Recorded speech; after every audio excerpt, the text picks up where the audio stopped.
Olá, meu querido amigo, minha querida amiga, é um prazer ter você aqui para mais um estudo do Apocalipse e hoje o tema é a queda da grande meretriz. Vamos entender o que Deus quer falar conosco aos nossos corações por meio deste tema tão importante para mim e para a sua vida. E antes de abrirmos a Bíblia, eu te convido a curvar a sua fronte para que possamos falar com Deus e pedir sabedoria dos céus para entender melhor o que Ele quer falar conosco. Então, curve sua fronte e vamos orar. Querido e amado Deus, muito obrigado, Jesus, por mais um estudo do Apocalipse. É incrível, Senhor, poder estudar a Tua Palavra e entender o que o Senhor quer falar com a gente. Pai de amor, esteja aqui agora perdoando os nossos pecados por meio do sangue de Jesus vertido na cruz do Calvário e nos dê entendimento para saber o que o Senhor quer falar aos nossos corações. Obrigado por tudo, em nome de Jesus. Amém. Bom, vamos abrir aqui os nossos slides. Vocês já estão com os slides aí na tela. E hoje o tema ele é uma sequência de eventos que veio do estudo passado, que nós temos as 7 últimas pragas e depois, em seguida, nós vamos ter aí o julgamento da grande meretriz.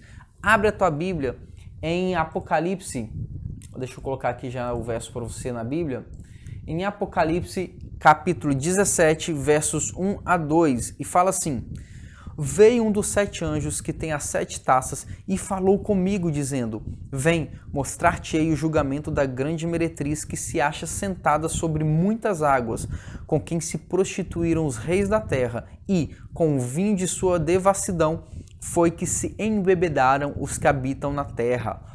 E é isso aí que nós vamos estudar hoje. Os significados, os eventos e tudo mais dessa grande meretriz da qual está sendo condenada, está sendo julgada neste exato momento do Apocalipse. Vocês têm aí o anjo, com uma das 7 taças. Tá aí na sua tela, um anjo com uma das 7 taças. E a gente pode se perguntar, poxa, que anjo era esse? Que anjo é esse com uma das 7 taças que vai lá para João e chama João para ver o julgamento?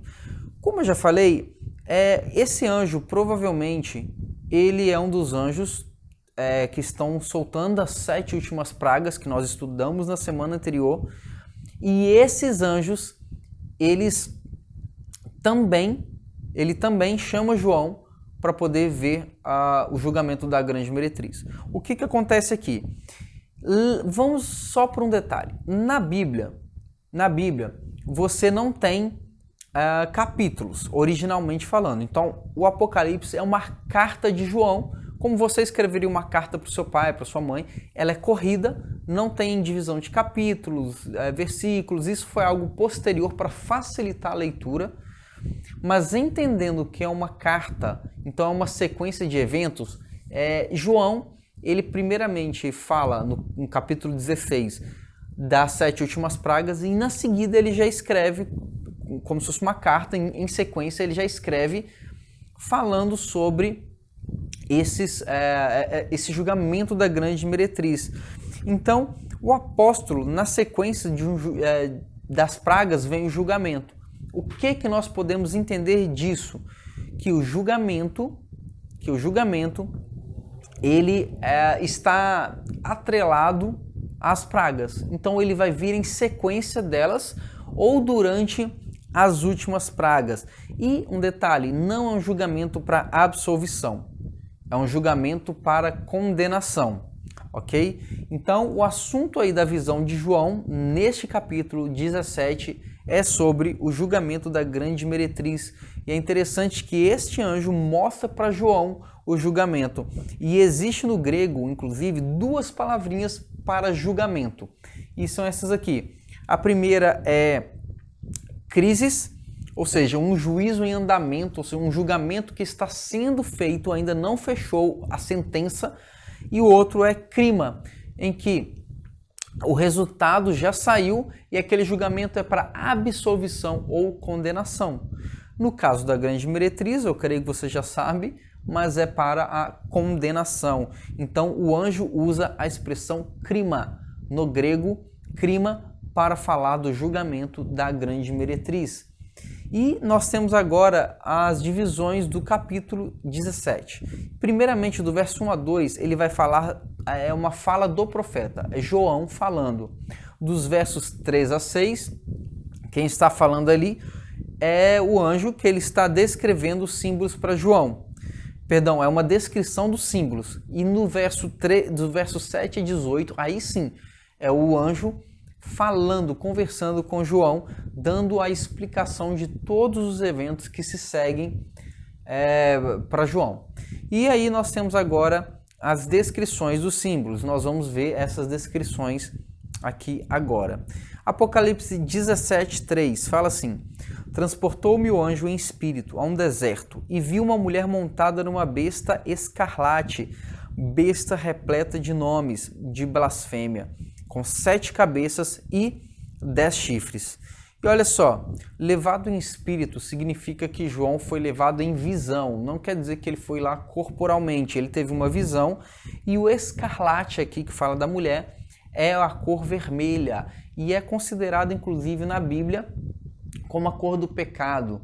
E ainda vocês já viram anteriormente sobre a besta e os 10 chifres. E a besta e os 10 chifres, como nós já falamos anteriormente, tem ali a ideia de poder. E nós vamos ver isso um pouquinho melhor. E avançando aqui para João 17, verso 4, fala assim: achava-se a mulher vestida de púrpura e de escarlata, adornada de ouro, de pedras preciosas e de pérolas, tendo na mão um cálice de ouro transbordante de abominações e com as imundícias da sua prostituição. Sabe, essa descrição feita por João aí, que o anjo deu para João, ela é exatamente como as prostitutas eram tidas no tempo de João. Você via de longe e conseguia diferenciar uma prostituta nas cidades ao redor de Jerusalém, por ali na região onde João morava, por meio da roupa, do modo com que ela se vestia. E é uma referência bem clara a isso. E continuando aqui a nossa leitura, no verso 5, fala assim: na sua fronte achava-se escrito o nome, um mistério: Babilônia, a grande, a mãe das meretrizes das abominações da terra. Ou seja, ela ainda tem filhas, então é uma meretriz que ela possui filhas, possui descendência no caso. E continuando a nossa leitura aí, no verso 6, fala o seguinte: então vi a mulher embriagada com o sangue dos santos e com o sangue das testemunhas de Jesus, e quando a vi, admirei-me com grande espanto. Olha só, essa meretriz, ela estava bêbada, ela não estava sóbria, mas o que mais nos assusta é que ela estava embriagada de sangue. Você já viu alguém beber sangue e se embriagar? Eu particularmente nunca vi, deve ser uma cena terrível, algo de filme ou nem filme conseguiria retratar, mas os santos de Deus que foram mortos, ela sente agora o sabor do sangue, da vida desses santos em sua boca. A grande meretriz é um grande inimigo do povo de Deus. Aquele sangue é daqueles santos, daqueles inocentes servos do Senhor a quem ela levou à morte. É uma cena perturbadora da qual João viu e até hoje para nós é uma dica de que com o inimigo não se brinca, porque ele só deseja nos matar, nos destruir. O povo de Deus ele será destruído se entregar ao diabo, às tentações, se decidir não servir a Deus e se decidir estar na cidade que não é a dos justos, a cidade da Babilônia, que é uma figura de linguagem para aqueles que se desviam dos caminhos do Senhor, que adoram outros dias, que não é o sábado, enfim. E aí nós temos o verso 18 que fala: a mulher que viste é a grande cidade que domina sobre os reis da terra. Continuando agora, vamos para uma descrição da meretriz. Olha só, primeiramente nós podemos pontuar aí 9 características, sendo que a primeira, sentada sobre muitas águas. Nós já vimos que muitas águas significam povos, nações, multidões, várias línguas. Você, no 2, se prostituiu com os reis da terra. Ou seja, na Bíblia, a ideia de adultério espiritual, quando você tem figuras de linguagem proféticas, é o povo de Deus que se afastou da verdade ou que adorou outros deuses. Então, durante toda a Bíblia, você tem profetas que vão até Israel e falam: vocês adulteraram, vocês estão adorando outros deuses que não é o Deus verdadeiro de Israel. E esse é o significado. Terceiro ponto: embebedou os habitantes da terra. Embebedar os habitantes é enganar. Você já viu que alguém bêbado é alguém suscetível a outras pessoas? É alguém que ela está vulnerável. Então, essa meretriz, essa prostituta, ela deixa as pessoas vulneráveis. Ela embebeda elas com o quê? Com a sua falsa doutrina, com seus falsos ensinos. E aí você tem também que ela estava no deserto, e essa ideia de deserto nós já falamos algumas vezes, porém como não é um local específico, mas é uma descrição da meretriz, quer dizer que ela é vazia de conteúdo. Ela não ensina a verdade. Ela é vazia de conteúdo. O que ela ensina é mentira. E o que ela ensina não é válido para os cristãos. Ela é falsa. Tem doutrinas falsas. E aí nós vamos para o ponto 5, que é montava uma besta escarlate. Ou seja, olhando o Apocalipse, nós vemos que besta é um animal. Nós já vimos que cabeça, chifre, poder, essa ideia de reinos é vista durante todo o Apocalipse. Se inclusive voltarmos em Apocalipse 13, lá no verso de 1 ao 10, perceba que tem nuances ali dessa mesma besta. Não é ali em Apocalipse 13 que a besta persegue os santos. Olha lá, se nós vamos em Apocalipse 13, 1, fala assim: e pus-me sobre a areia do mar e vi subir do mar uma besta que tinha 7 cabeças e 10 chifres, e sobre os seus chifres 10 diademas, e sobre as suas cabeças um nome de blasfêmia. Não é parecido? Olha só o verso 7. E foi-lhe permitido fazer guerra aos santos e vencê-los, e deu-se-lhes poder sobre toda a tribo e língua e nação. Ou seja, a besta do Apocalipse 13, ela peleja contra os santos e ela vence e ela mata os fiéis, aqueles que creem em Deus. Vê se não tem nenhuma semelhança com essa besta, com essa meretriz, na verdade, de Apocalipse capítulo 17. Então nós chegamos à conclusão de que essa besta, que é a primeira besta, lá de Apocalipse 13, tem duas fases: a fase imperial e a fase papal. Como a fase imperial ela termina, ela chega ao fim, hoje nós temos só a fase papal dessa besta. Então nós cremos que essa besta, essa meretriz, perdão, ela é Roma papal. Então a grande meretriz, nós cremos que é uma das possibilidades que, de acordo com Apocalipse 13, as características batem perfeitamente. Alguém que persegue os santos, alguém que embebeda as pessoas com suas falsas doutrinas, com seus falsos ensinamentos, e ela tem o sangue de muitos dos santos em suas mãos. No caso, ela se embebeda com o sangue daqueles que ela matou. Então, esse é o significado, é o que nós cremos que representa a grande meretriz. E agora, mais uma explicação do anjo, né? O desafio aqui agora é poder entender melhor o que carrega a mulher, né? Essa besta que carrega a mulher. E o anjo vai explicar para João. Verso 17, fala assim... Perdão, verso 7 primeiro. O anjo, porém, me disse: por que te admiraste? Dir-te-ei o mistério da mulher e da besta que tem as 7 cabeças e os 10 chifres e que leva a mulher. E continuando aí, ele fala: a besta que viste era e não é. Está para emergir do abismo e caminha para a destruição. E aqueles que habitam sobre a terra, cujos nomes não foram escritos no livro da vida desde a fundação do mundo, se admirarão, vendo a besta que era e não é, mas aparecerá. Percebe que a besta é um poder? A besta, ela tem características e ela é um poder.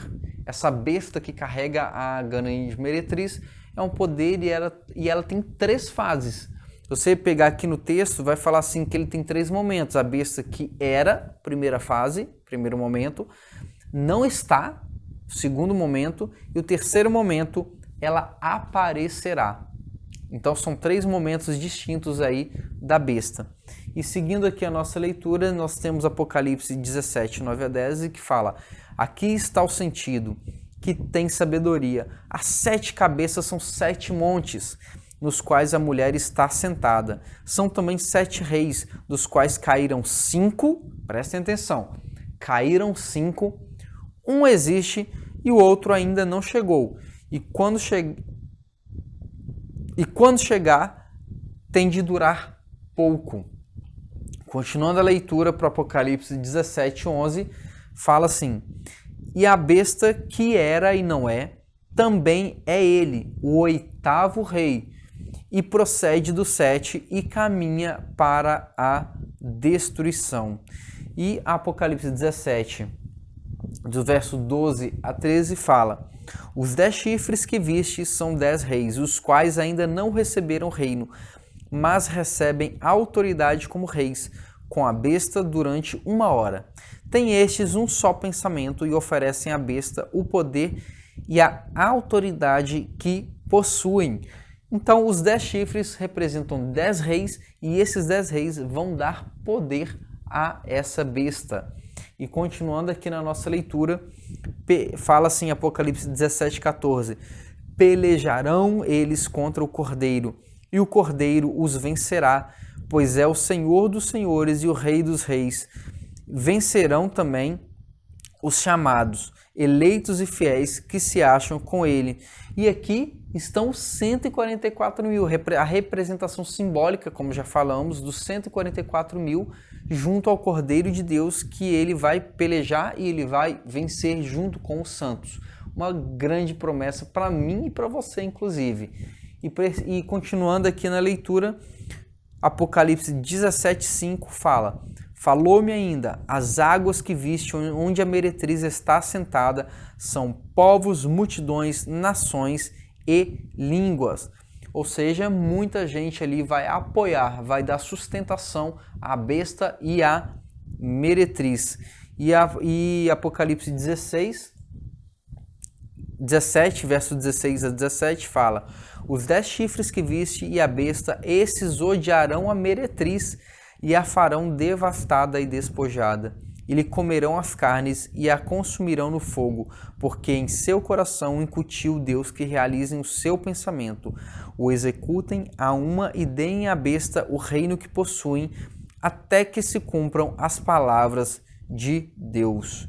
Então, nós já tivemos a primeira descrição da meretriz e chegamos à conclusão de que é a Roma papal, a grande meretriz, que vai embebedar o povo com as doutrinas falsas e muito mais. E nós temos agora a descrição aí da besta. E olha só, ela era escarlate, já falamos aí que o vermelho, né, escarlate, dá a ideia do vermelho, que simboliza inclusive pecado, nome de blasfêmias, cabeças, 10 chifres, 7 cabeças. Ela não estava para emergir do abismo e caminha para a destruição. É também o 8º rei, recebe a autoridade dos 10 chifres. A besta e os 10 chifres odiarão a meretriz. Olha que interessante, o que carrega a meretriz depois odiará a meretriz, e o reino será dado à besta. Muita gente acha que inclusive essa besta é a primeira besta lá de Apocalipse 13. Mas como nós já falamos, a primeira besta, ela representa quem? Roma papal. E ela não pode ser Roma papal. A besta não pode ser Roma papal, porque é a meretriz. E nesse verso aí nós vimos que a besta iria odiar a meretriz. Se fosse a mesma coisa, como que iria ela mesma se odiar? Então não faz sentido algum. Então eu vou mostrar 2 possibilidades, né, que significa a besta. Esse é um assunto ainda muito discutido pelos teólogos, está muito em aberto em discussão, mas é bem interessante da gente ver. Olha só, a primeira opção é que a besta simboliza Satanás, porque olha só em Apocalipse 12, 3. Abre a sua Bíblia em Apocalipse 12:3. E viu-se outro sinal no céu, e eis que era um grande dragão vermelho, que tinha 7 cabeças e 10 chifres, e sobre as suas cabeças 7 diademas. Então, há uma grande semelhança ali entre a besta e a besta do capítulo 17 e o dragão do capítulo 12. Inclusive, o dragão, que é símbolo de Satanás. Então, nós concluímos que uma primeira possibilidade seria que o inimigo fosse essa besta.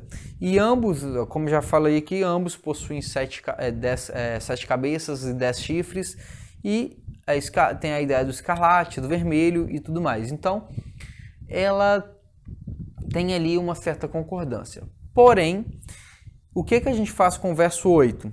Se for o caso aí de Satanás ser a besta. Vamos ver aqui o verso 8. A besta que viste era e não é. Está para emergir do abismo e caminha para a destruição. E aqueles que habitam sobre a terra, cujos nomes não foram escritos no livro da vida, desde a fundação do mundo, se admirarão, vendo a besta que era e não é, mas aparecerá. Então, assim, quem defende a ideia, que não é o meu caso, mas estou apresentando a vocês as possibilidades, quem defende que Satanás era essa besta, tem a seguinte ideia, que hoje, no verso 8 aí, significa que é Satanás atuando no nosso mundo hoje. O não é será o milênio, que Satanás irá ficar preso por 1000 anos, nós iremos ver daqui a pouquinho isso melhor, com mais profundidade. Então Satanás vai ficar preso por 1000 anos, então eles falam que é essa data aí, de 1000 anos, o não é, e aparecerá, que isso seria depois do milênio, quando o inimigo vai aparecer novamente para tentar fazer sua última jogada. E é uma possibilidade, como eu já falei, de ser Satanás essa besta. Porém, nós temos uma outra possibilidade, e é a qual eu dou mais crédito, que é essa daí. A besta é símbolo dos Estados Unidos. Vamos ver por quê. Dentro aí do panorama geral, né, escatológico do Apocalipse, ele é o último poder militar, o último poder mais poderoso que nós vamos ter na Terra é os Estados Unidos. Lembra que antigamente nós passamos aí em Daniel 2, lá na estátua, nós tínhamos a Grécia, a Babilônia, a Grécia, a Medopérsia, Roma e por aí vai? Então, todos esses reinos aí, eles já não existem mais. O único que existe ainda é Roma papal. Então, é interessante que, se nós pensarmos nisso, a profecia ela vai se completando, ela vai se explicando. E aqui, se formos para Apocalipse 13, essa meretriz já foi identificada como Roma papal, porque a imperial já não existe mais, bate todas as características de Apocalipse 17 com Apocalipse 13, lembrando que era uma carta corrida, João estava escrevendo de uma vez só. E ali você tem que essa outra besta, em Apocalipse 17, vai apoiar, ou seja, vai carregar a grande meretriz, e no capítulo 13 ela também dá um apoio, né? A primeira besta apoia a segunda apoia a primeira. Então nós cremos que os Estados Unidos são a besta e eles darão suporte para a grande meretriz. E vamos continuar aqui, simbolizando aí a besta, olha só. Vou ler aqui o Apocalipse 17, 9 a 10. Fala assim: aqui, o sentido que tem sabedoria, as 7 cabeças são 7 montes, sobre os quais a mulher está assentada. E também são 7 reis. Lembra que eu falei para vocês prestarem atenção nisso, que 5 já se foram, um existe, o outro ainda não é vindo, e quando vier, convém que dure um pouco de tempo. Então, quais foram os 5 reis que já caíram? Nós já falamos anteriormente que teve Egito, você teve a Síria, você teve Babilônia, Medopérsia e a Grécia. Esses reinos já foram dominantes aqui no nosso mundo, no nosso planeta, e hoje não são mais. Aí depois você tem Roma papal e Roma imperial. Na época de João, quem que governava? Era Roma imperial. Roma imperial é aquilo que fala no verso que um existe, e nesse caso é Roma Imperial. O outro ainda não é vindo, que seria Roma Papal, que ainda iria vir.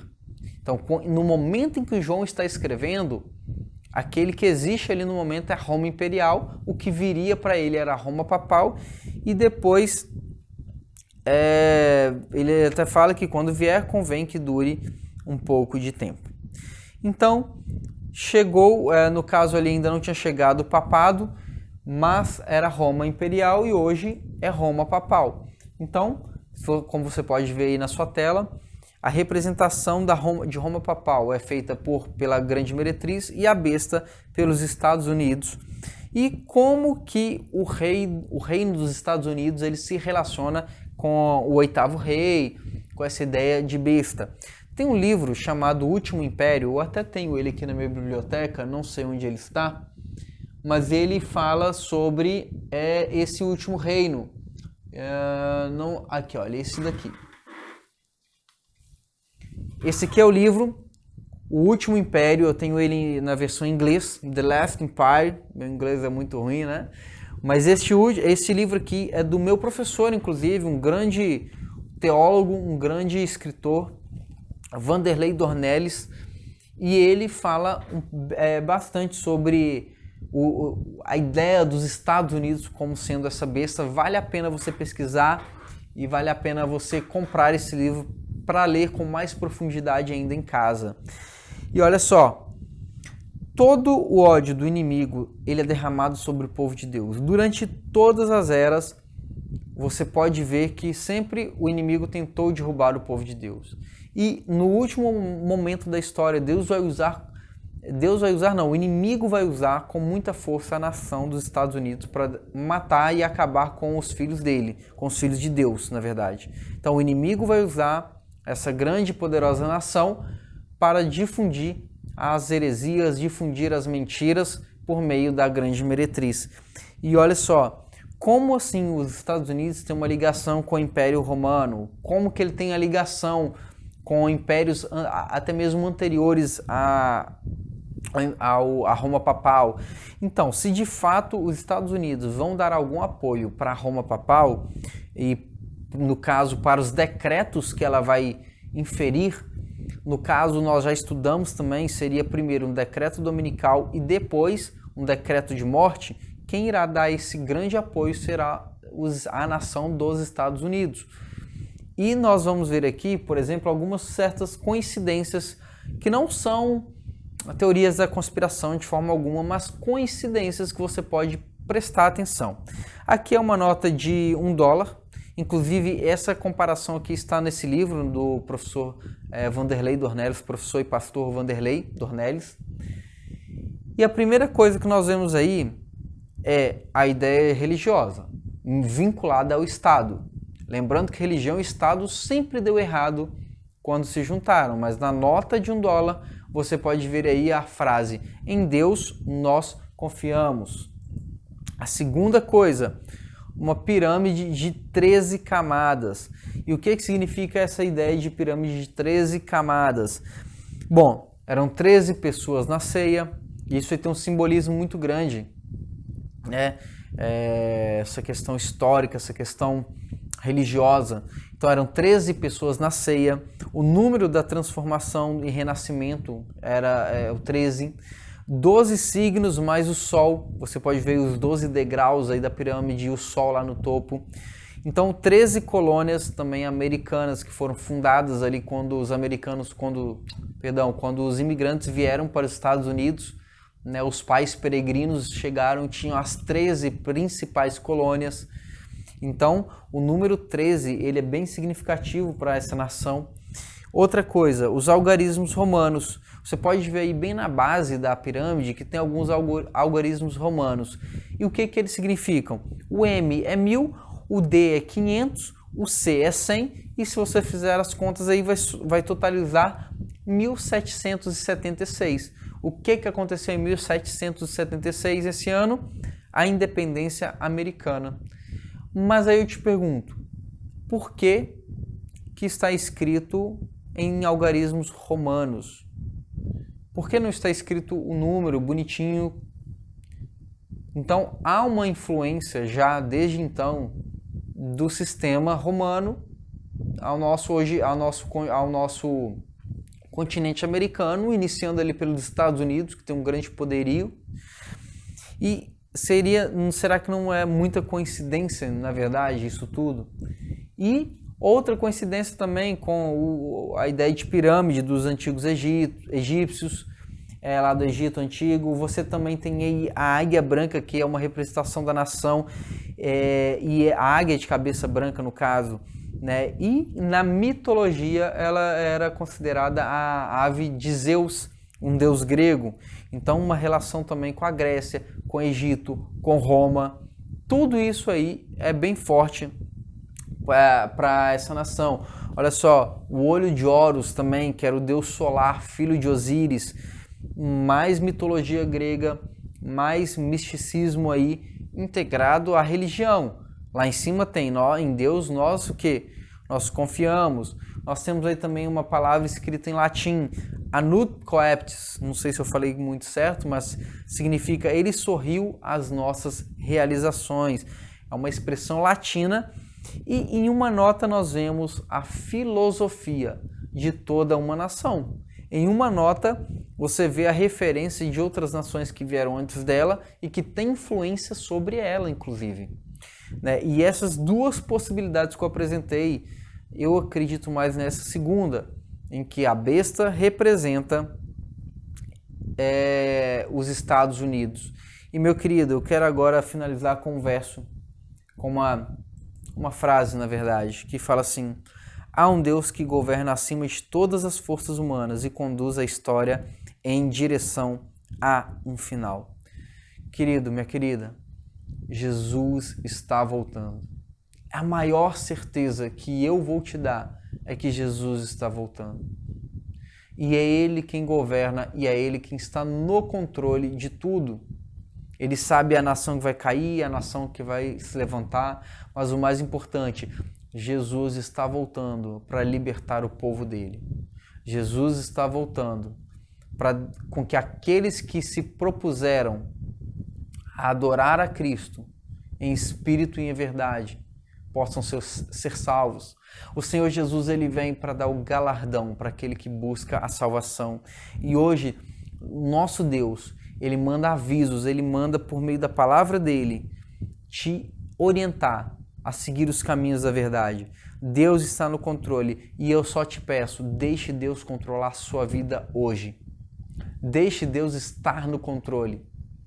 Não tente tomar as rédeas e falar, não, eu vou seguir o dia que eu quero, eu acho que Deus é amor, então o que vale é o amor, porque Deus é amor, mas Ele também é justiça. E por amor a Jesus, nós fazemos aquilo que é certo. E eu te dou uma certeza que um dia veremos Deus, veremos Cristo, o Espírito Santo, lá na glória. E eu espero encontrar você lá nos céus com Jesus.